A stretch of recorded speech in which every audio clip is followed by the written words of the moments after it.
പൃഥ്വിരാജുമായുള്ള deal ഞാൻ ഭയങ്കര ഹാപ്പിയായിരുന്നു.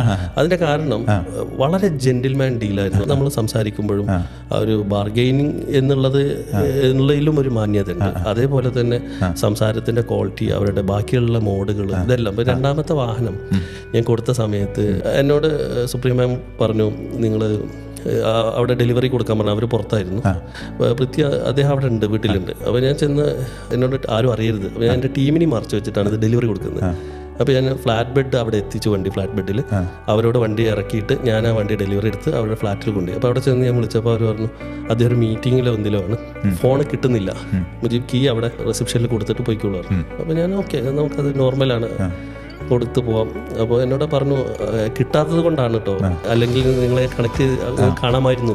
പക്ഷേ ഞാൻ അവിടുന്ന് തിരിച്ച് ഒരു 2 കിലോമീറ്റർ പോയപ്പോൾ അവരെന്നെ തിരിച്ചു വിളിച്ചു.